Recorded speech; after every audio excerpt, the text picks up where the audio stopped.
Hello, this is Lloyd from the Airgun Lab. Got something a little different today. It's an FEG GPM-01 10-meter target pistol made in Hungary. CO2 powered. Don't have one, but I actually have a pair of them. Both really accurate, real nice. I just refurbished them. Going to take a look at them today. They're 177, single shot, like I said, CO2. The CO2 can either be bulk filled. They can also use CO2 powerlets. The powerlets are only 12 gram. With the bulk fill, we've got two different sizes of tank down here at the bottom. We've got one that holds about 30 grams of CO2, and we've got another one here that holds about 20 grams of CO2. I want to show you a few features of the gun. The windage and elevation adjustment for the rear sight blade, rear sight back here. To remove it, there's just a dowel pin that gets pressed in. There's a spring under here. The front sight blade, fairly easy to swap out. There's a little screw in the front here you loosen up. It takes all the tension off of this dowel pin going across. And then you can take and slip the dowel pin out and the blade out. It seems like most everything on here is put together with 3mm dowel pins. Cocking is very easy. Like I said, there's no safety on it. That's it. You just take and raise that up. That retracts a bolt probe, exposes the breech. You go ahead and insert the pellet, close it. It's ready to go. This one, there's no CO2 in it. I'm going to go ahead and fire it.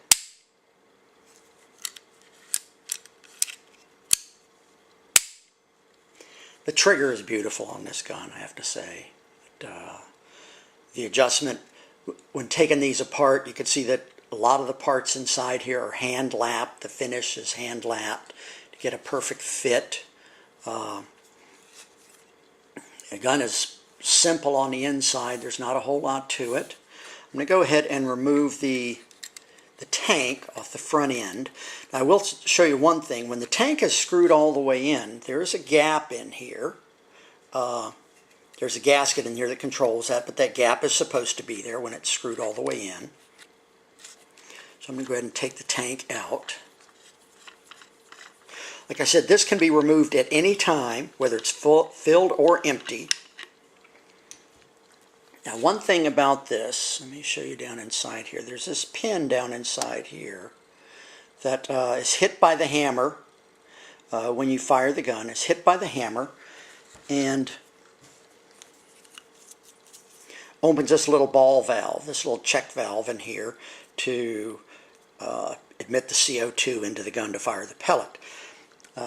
You're warned about this in the manual, but apparently it's easy to mess up and easy to miss. If you fire this gun with no tank in here and this pin will go ahead and shoot across a room, either hit something, get lost, or whatever. Then you'll have to replace it. It's so that when you do lose it, it's 3.5mm by 20mm long.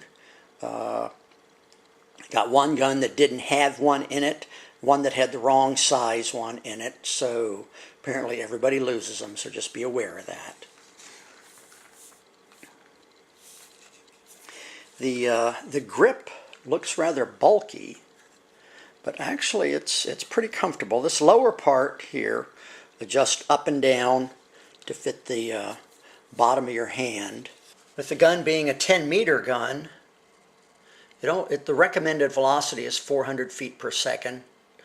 Using an 8.1 grain wad cutter, that's only 2.9 foot-pounds of energy, but it's a 10-meter gun. Show you how to adjust the velocity. Of course, you'll want to do this with a chronograph.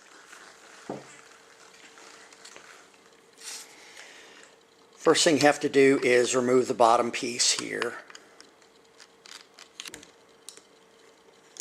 Comes right off. This other screw is really just a little spur here that locks this in place and keeps it from shifting around. After you've got that off, there's a nut that's inside here. Then you remove this other screw. You've got one more.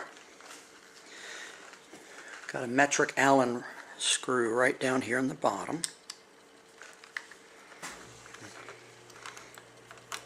And loosen that, and the grip slides off. Alright. See, there's not a lot to this, but it is all well made. I was really impressed with the quality of it. The finish, the fit, everything fit well. I guess you'd call it the elegance of it, the simplicity of the design, but its functionality. It's really nice. Back here in the back, this is the spring adjustment. Of course, screwing it in raises the velocity, out lowers the velocity. It's doubtful you have to go more than like about a quarter or a half of a turn to change the velocity. Like I said, go ahead and check it across a chronograph, see how the gun shoots, see how it responds to the powerlets and where your usable shots are and that sort of thing. So that's about it. When you go to put this back on, when you go to put the grip back on, there's a where the screw threads in here, you have to make sure it's aligned properly so that you can get the screw back in. And the trigger adjustments in here, there's a fairly detailed explanation within the manual on how to set this properly, and it's best to take and follow that procedure at least to get a good starting point. Like I said, the trigger is really, really nice. I'm going to go over how to load the CO2 into this gun. Like I said, this is either bulk fill or the powerlets, depending on your preference. This gun actually has two different size tanks. And if we're just talking powerlets, the smaller tank fits a powerlet with no adapter in it. The longer tank, you need an adapter like a fill spacer here to take up the extra room. You know, I'm sure everybody has their favorite way of loading these in there, but here's what I've come up with. This brass valve assembly has a O-ring in here, a check ball, a spring, an O-ring on the inside, and a jam nut. When I go to load it, I'll go ahead and back the jam nut out all the way to the flame. So I just thread this all the way on up to the shoulder.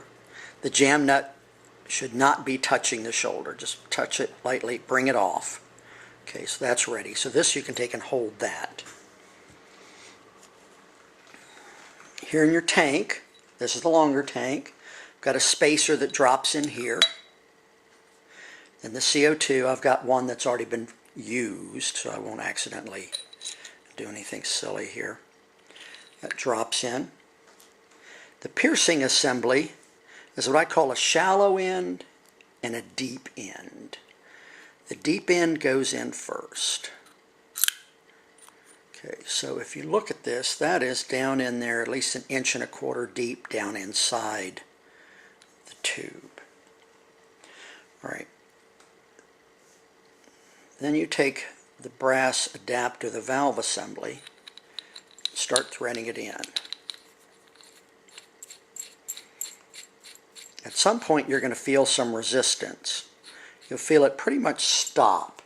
And what has happened at that point is that this piercing pin has run into the solid end of the powerlet, and it's ready to pop a big hole through it. So when you get to that point, just keep on turning. It'll get hard. Turn it, crank it, and the jam nut will jam up tight against this shoulder. You'll also feel this get cold as the hole gets pierced in the powerlet and the CO2 expands.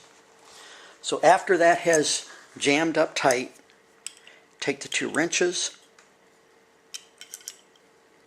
and go ahead and just tighten up the jam nut. Let's get everything locked. Okay, now this brass holder will come off right here. Okay, at that point, this tank is filled, ready to use. Now there's also another purpose for this, in that when this is screwed in all the way, if you want to bleed this,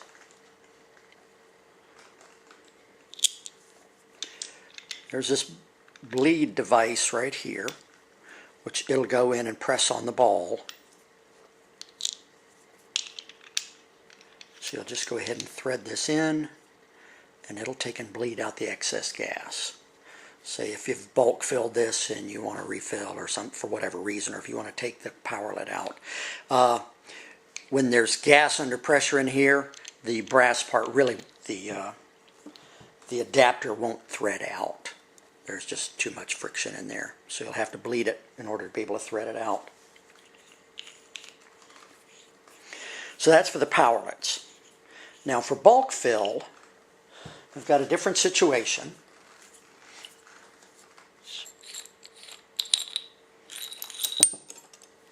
Okay, so we got that out. Now for bulk fill. Go ahead, thread this in.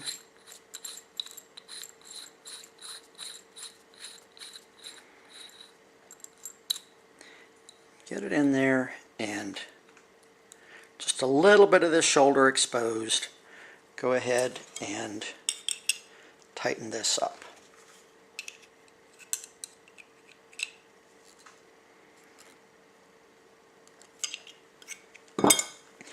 Now at this point, the check ball will move because there's no pressure in there. You've got a full empty tank. Now this one says it will hold 30 grams of CO2. So in order to accurately do that, you really need to weigh this, see how much it weighs, empty, and then you fill it, and then you weigh it again and see if it's increased by 30 grams. One thing you also have to do before you fill it, you have to put this in a refrigerator or a freezer to get it cold, because as you fill it, it's going to warm up and you won't be able to hold all the CO2 that you need to. It'll hold less. So you want to chill this. Now if you get it partially filled, you can put it in the refrigerator and chill it again, and then try refilling it, or filling it up to capacity. Now, I've got one bulk fill adapter right here, and this also has this bulk fill adapter also has an adapter to get one of these. Oh shoot, what are they? They're 90-gram cylinders. So you would use this for either the 90-gram cylinders or the larger cylinders that you can get refilled, like at a sporting good place. So let's say you've got this one here. So you back this piercing knob out. You would go ahead and thread this in. Okay, now if you take and turn this piercing knob in right now, all the gas is going to come right out of the end. So what you do, you go ahead and load your gun here. Now this is not a factory setup, kind of a shop-made setup. So you thread this in tight. There's an O-ring in here to seal that. This piece slides back and forth. It's a bleed, so that you can bleed just like when you're doing a PCP or something like that. So slip it forward. All right, it's Or let's say if you're ready to fill, you can go ahead and open this piercing, screw this piercing knob in until it just barely starts to bleed out through the bleed hole. Close that. Go ahead and screw this in. You'll hear it. You'll hear it and you'll feel it. You'll feel the cold in here as it expands, and this will get kind of warmer. I haven't found a situation where I could overfill it. Maybe you have. But you go ahead and fill it. After you're done, back this out. Back the piercing knob out. Okay. And then pop this open right here. That'll take and bleed it. Then you go ahead and take this off. And then you reweigh the tank and see if it has gone up 30 grams in weight.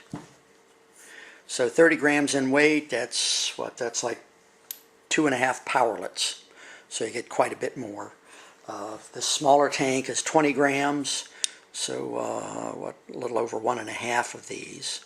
So that's what you've got as far as for the CO2. One thing I want to add, the O-rings or repair O-rings are only a few that are needed. There's a very small one here. This one is for the bolt probe. It's a 1x3. These are metric O-rings. Inside the valve, 1.5 by 6 millimeter. And then for around the adapter here, 2 by 15 millimeters. So those are the only O-rings that you need. So that covers most of the features about this gun and how to do the repairs or how to fill it and have fun with it. So that's it from Lloyd from the Airgun Lab.